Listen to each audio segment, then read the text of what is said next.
Guys, episode. I'm really excited about this episode, particularly because our guest today, Erin Lebacqz, Yep. she's going to talk about writing and connection in today's remote workplace. I love writing, it helps me organize my thoughts.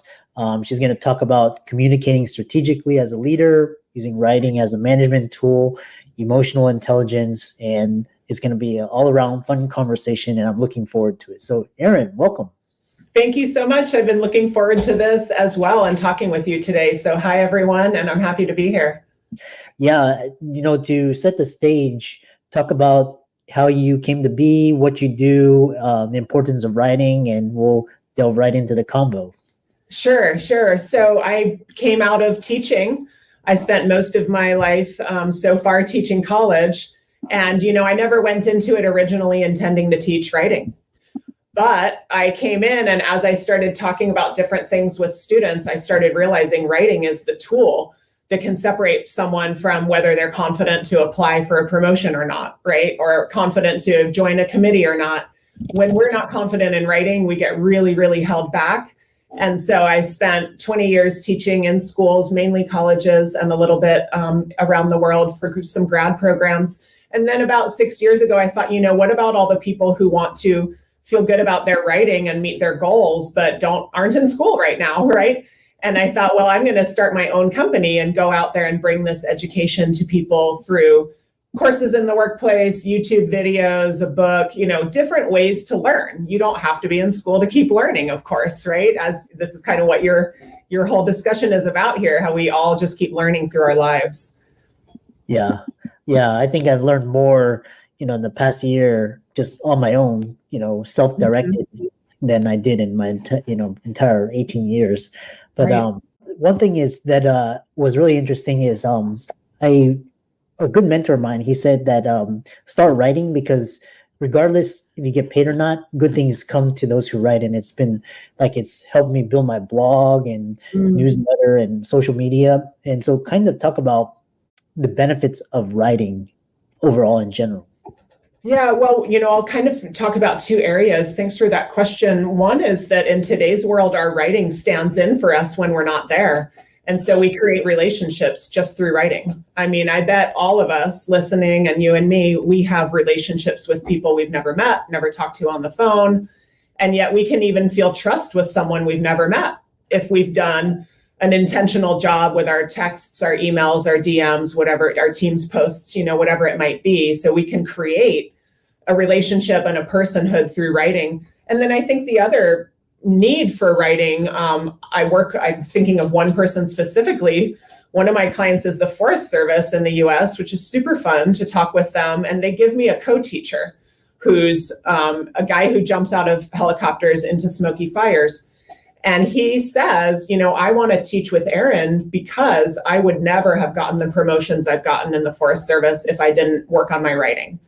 And so he and a lot of other leaders really believe I wouldn't have gotten to this point if I couldn't show, even just in an email, I'm a thoughtful person who cares about being clear and saying this well. And it gets you promoted, right? Especially when we write with the right type of tone and that sort of relational, intentional intelligence, emotional intelligence.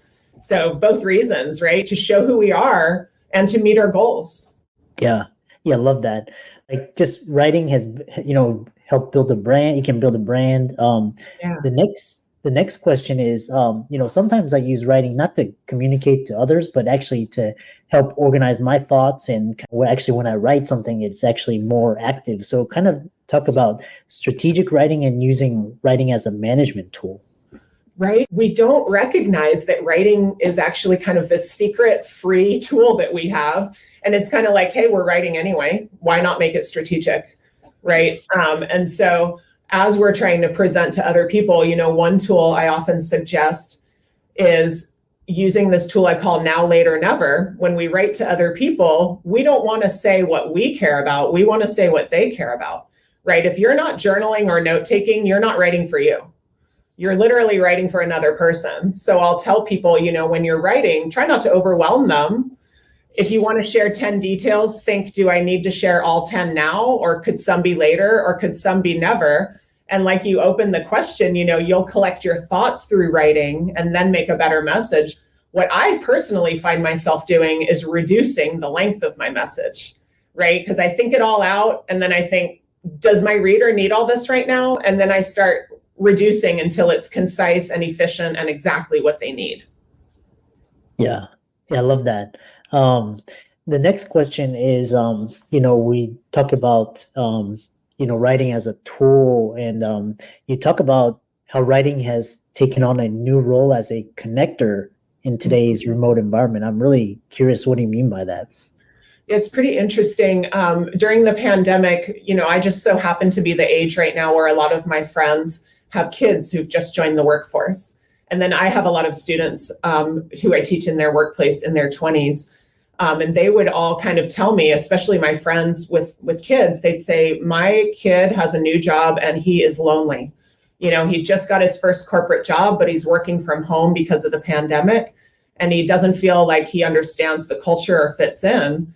But as writers, leaders can work with that, right? We can do little things instead of saying, hey, we did an awesome job the other day. It could be like Christopher and Rebecca did an awesome job leading us yesterday. And it's sort of use our writing to intentionally bring attention to people who maybe feel they haven't been recognized for their work a little bit. And I also advocate using verbs intentionally when we describe other people's work to help build others up, especially if we're the team lead and maybe you have a person who's new on your team and they're shy.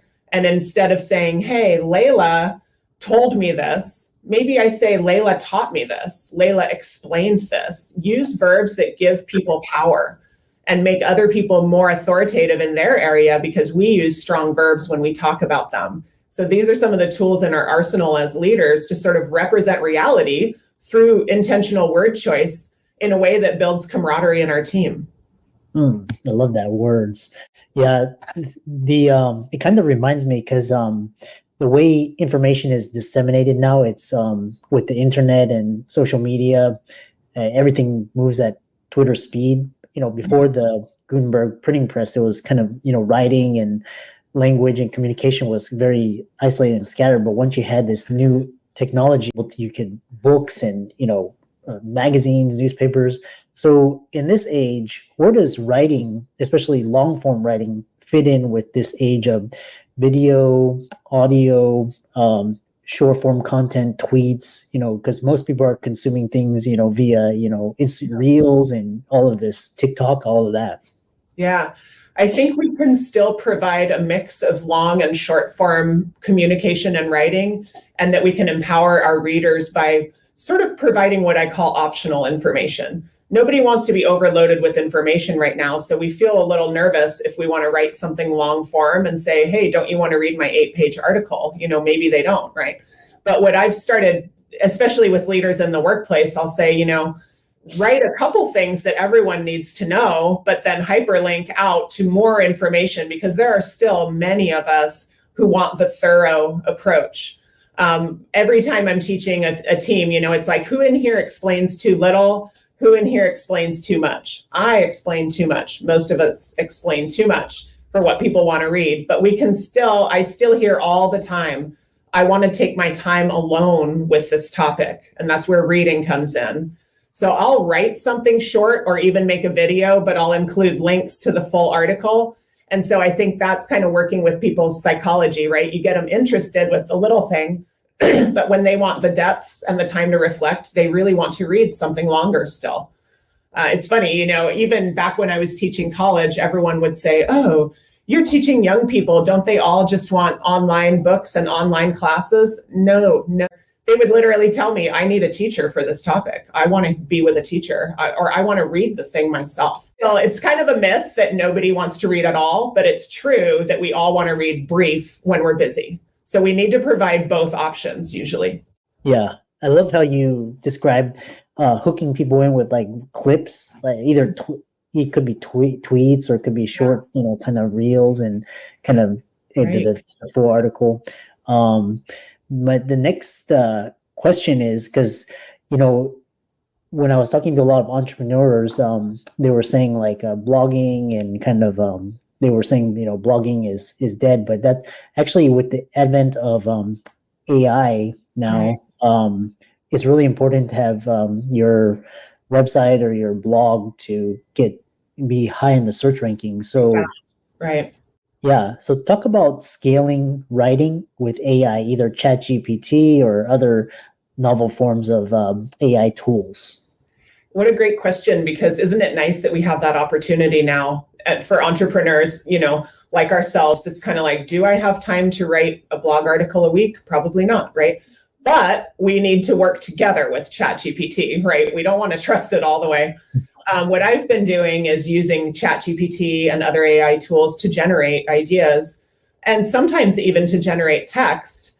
But then I've noticed a couple things about it so far as sort of a language-oriented person, one of which is quite ironic, but I'm finding that AI writes in a way that is self-centered. And, there may not be a self, but I did this test with ChatGPT recently where I said, hey, write an email to someone requesting a business writing class. That's like the kind of emails I receive. The whole email, every paragraph started with I. Almost every sentence started with I. And I thought, I, as a human being, would never send that out, right? I don't want people to think I'm self-centered. And so we want to use ChatGPT and other tools so we can get more done. But then keep in mind, maybe what are a couple of goals that you have that are more emotional intelligence goals or relationship goals? One of mine in that example was to not seem self-focused. I want to be other-focused and outer-focused in my classes. So I wouldn't want to make myself look self-focused. So you want to kind of be thinking and adding even to your prompt, right? Can you make this a little more casual? Or can you make this a little more personal? And things like that. Because I do hear already in the classroom, it's nice because I get to hear people every week when I teach in businesses. And they say that they're getting tired of what they call kind of robo-speak. And everyone's getting a little bored with writing that's really obviously AI, but it doesn't take much to fix it up to make it sound more like you, which is really important to do because people are starting to just tune out when it sounds inauthentic, I think. Yeah. Yeah, this is going to be really interesting with content and AI and how can you distinguish what's real, what's fake? It's really, especially with the election coming, there's going to be a lot of misinformation. Oh, there will be.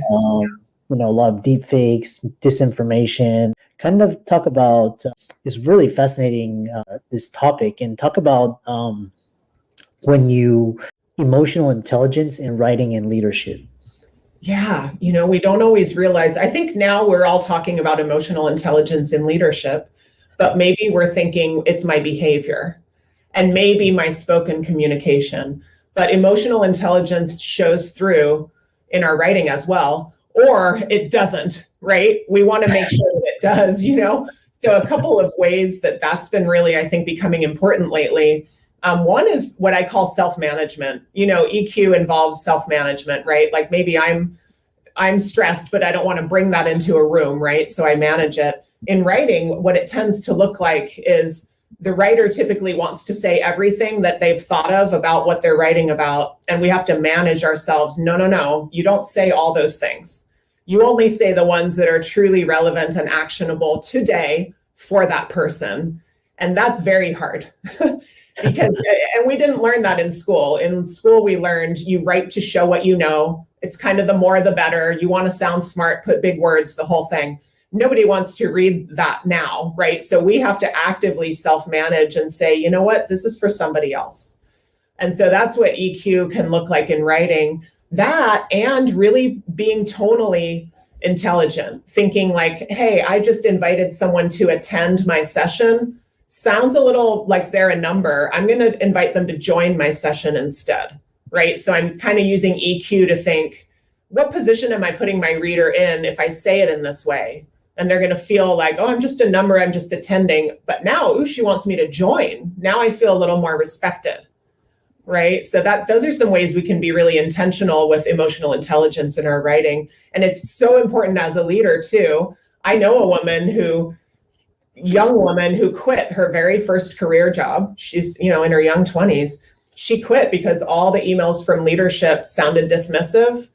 She ended up feeling like no one cared about her there. And as we know, the younger generation is great about demanding to be cared for at work. She quit. She got another job. She received her first email from the leader, the all hands email. It was respectful. She felt like she belonged. She told me she called her mom and said, "Mom, I found a better job." So it matters how we use words as leaders, especially. Yeah. Oh, yeah, absolutely. Yeah, that's so true.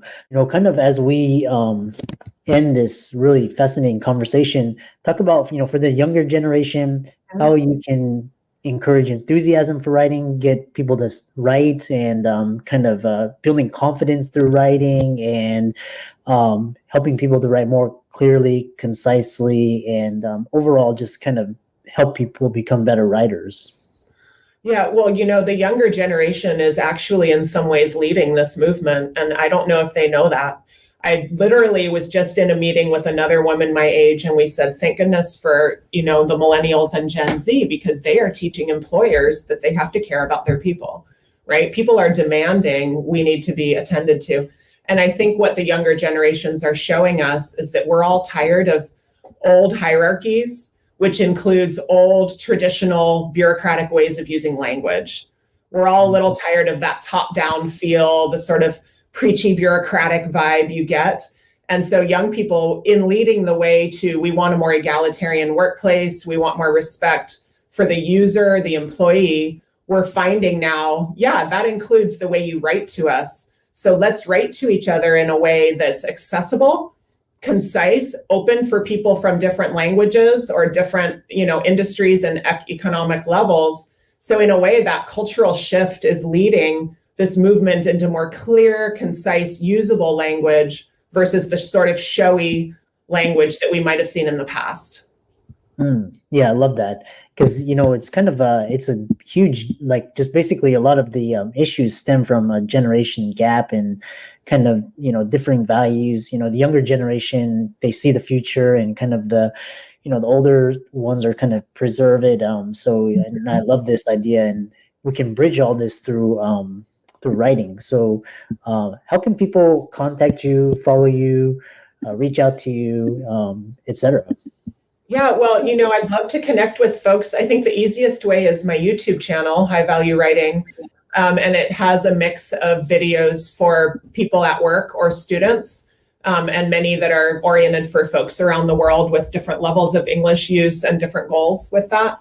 So that would be great. I'm on LinkedIn and I'd love to connect. And then I have a new course out, Strategic Writing for Leaders, that you can find through the highvaluewriting.com website, that helps a leader realize how they can use their writing as a management tool and build community and respect and manage conflict and all of it really through intentional language.